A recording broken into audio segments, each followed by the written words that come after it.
अस्सलाम वालेकुम। मेरा नाम डॉक्टर अस्मा है। मैं एक कंसल्टेंट साइकाइट्रिस्ट हूँ।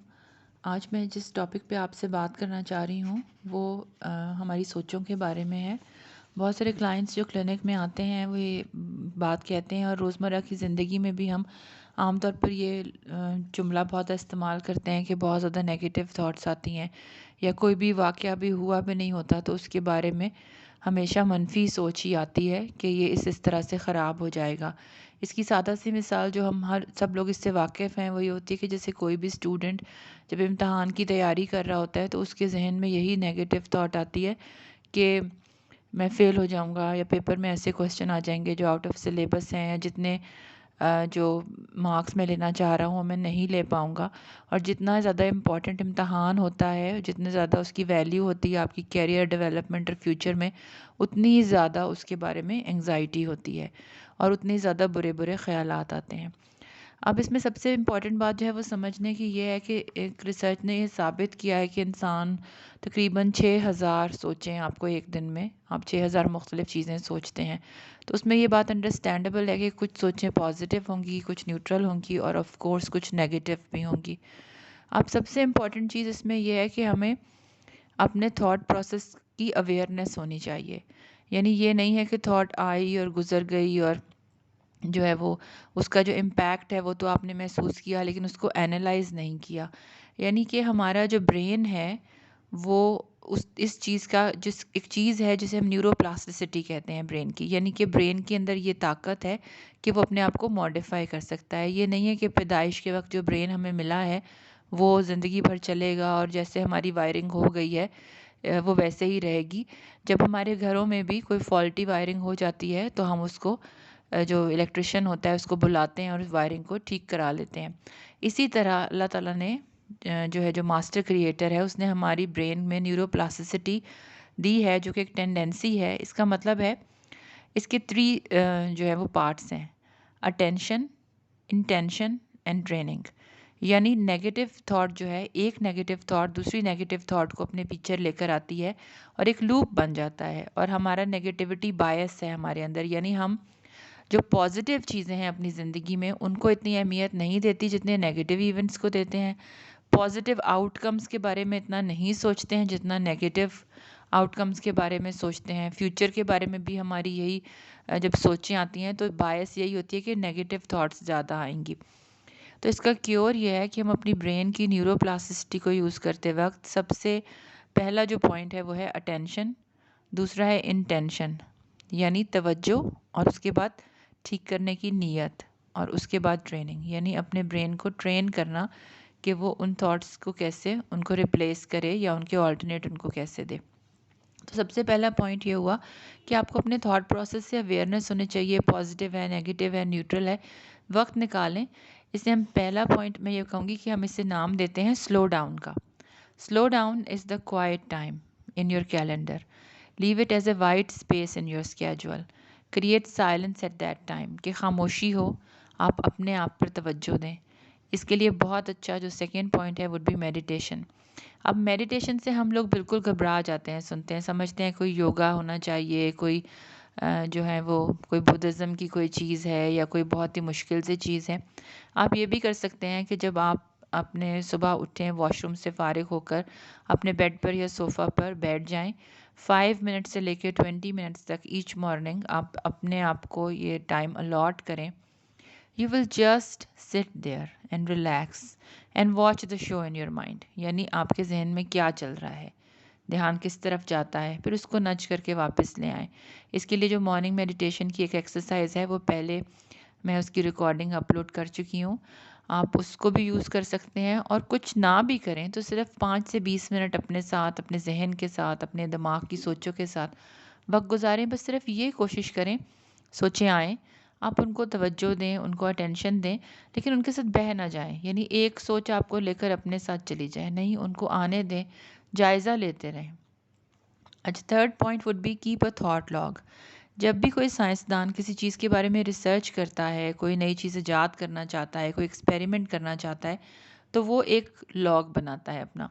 उसमें वो इम्पॉर्टेंट डाटा पॉइंट्स को कलेक्ट करता है। सो बी क्यूरियस, देखें, आप लिखते जाएं क्या सोच आई, उसके जब आप बहुत सारी सोचें जमा करके लिख लेंगे, then see what stands out.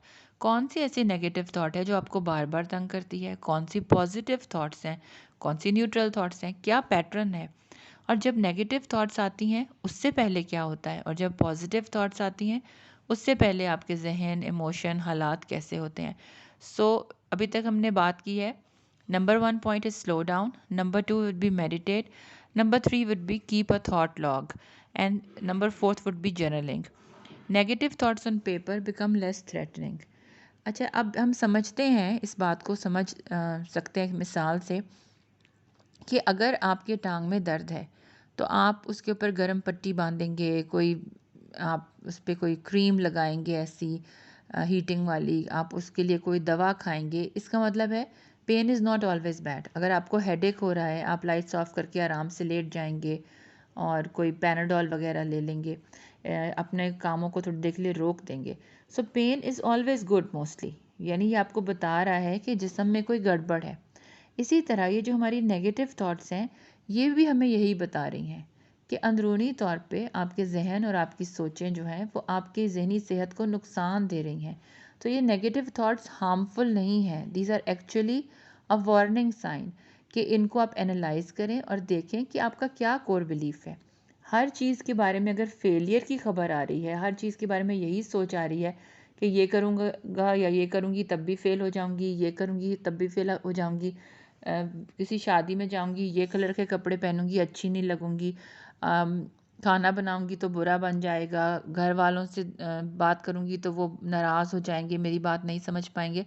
तो कहीं ये इस चीज़ को इंडिकेट तो नहीं कर रहा कि आप अपनी ज़ात को लेकर किसी एहसास कमतरी का शिकार हैं। आपका कोर बिलीफ ये है कि I will not succeed at anything, I am unlovable, I will fail at everything. So it's not what you do, it's important कि जो आप सोचते हैं, जो आपका कोर बिलीफ है, किसी भी काम को शुरू करने से पहले ही उसका नतीजा आपको मनफी में दिखा रहा है। तो इसका आपकी जो कोशिश है या जो भी अभी आपने करना है वो तो अभी हुआ ही नहीं है, और उससे पहले ही नतीजा निकल आया, इम्तहान हुआ नहीं और रिज़ल्ट आ गया। तो ये आपको एक, इसको आप अपने नेगेटिव थॉट्स को जिस्मानी दर्द के बराबर समझें। जैसे जिस्मानी दर्द वार्निंग साइन होता है ना, कि दिल का दौरा आने वाला है, शदीद सर दर्द होने वाला है, पेट में दर्द है, पेट ख़राब होने वाला है, तो पहले से प्रिकॉशंस कर लें। तो उस तरह से जब हम इन सब चीज़ों की मदद से इनको एनालाइज करेंगे अपनी सोचों को, और उसमें से प्रॉब्लमेटिक सोचों को अलग कर लेंगे, और फिर देखेंगे कि वो प्रॉब्लमेटिक सोच असल में किस कोर मसले के ऊपर हिंट कर रही है। आप इसके लिए कुछ मिसालें मैं आपको देती हूँ कि किस किस तरह की नेगेटिव थॉट्स हो सकती हैं। इसमें एक नेगेटिव थॉट है जिसे हम कहते हैं पुट डाउन। पुट डाउन का मतलब ये है कि अगर आपसे सच में कोई गलती हो जाती है और फिर आप कहेंगे कि ये हमेशा गलती मुझसे होती रहेगी, तो इसका मतलब है कि उस गलती को आपने अपने करेक्टर का डिफेक्ट बना लिया है, वो गलती नहीं रही है। तो आप बुरे नहीं हैं, वो जो गलती हो गई चलो हो गई, वो बुरी है, लेकिन it does not mean that you have become a bad person and you are bound to do those mistakes again and again and again. तो ये पुट डाउन्स हैं, इनको आप मार्क करें, इनकी बातों में नहीं आए। नंबर 2 वुड बी ऑलवेज और नेवर थिंकिंग। वही बात कि एक बार गलती हो गई तो always be you will be at fault, you will be never be good enough to do anything better. तो ऑलवेज और नेवर थिंकिंग जो है, जिसको ब्लैक एंड वाइट थिंकिंग भी कहते हैं, वो भी एक सेकेंड टाइप की नेगेटिव थॉट है जिसको आपने आइडेंटिफाई करना है। Magnifying small criticisms. अब इसमें होता है कि हमारे रिलेशनशिप्स में अगर दो लोग आपस में किसी रिश्ते में हैं तो 5-10 अच्छी बातें होंगी और 2-3 बुरी होंगी, लेकिन वो जो छोटे छोटे क्रिटिसिज्म हैं उनके ऊपर आप इतना ज़्यादा गौर करें। बाज़ होता भी है कि कुछ रिश्ते ऐसे होते भी हैं जिनको क्रिटिसाइज़ करने की और बिला वजह तनकीद की आदत होती है। उन लोगों के लिए और तरह की चीज़ें हैं कि आप अपने आप को डिस्टेंस कर लें। लेकिन यहाँ पे हम ये समझ रहे हैं कि जब हमारा अपना कसूर होता है, यानी इस तरह से कि हम एक छोटी सी चीज़ जो किसी ने कह दी, अगर उसने 10 अच्छी बातें की हैं तो उसको नहीं सोचेंगे उसके बारे में, लेकिन उस एक छोटा जो क्रिटिसिज्म है उसके बारे में इतना ज़्यादा सोचेंगे, और वही जो नेगेटिविटी, बायस और नेगेटिव थॉट्स का लूप है उसको चालू कर लेंगे। फिर नंबर 4 वुड बी शुड, यानी कि हम कहते हैं कि इसको इस तरह से होना चाहिए था। अगर हम अपनी ज़िंदगी में चाहिए को बेहतर होता है से रिप्लेस कर लें, और जो भी चाहिए हमारी ज़िंदगी की हम कहते कहें कि बेहतर होता कैसे हो जाता, लेकिन चलो नहीं तो फिर दूसरे ऑप्शंस को देख लेते हैं। तो जो जो चाहिए वाली सोचें हैं कि ये होना चाहिए था, ये होना चाहिए था, these are just examples. I have given you the example of put downs, always or never thinking, magnifying small criticisms, and shoulds. So, this is the part one of getting awareness about your thoughts.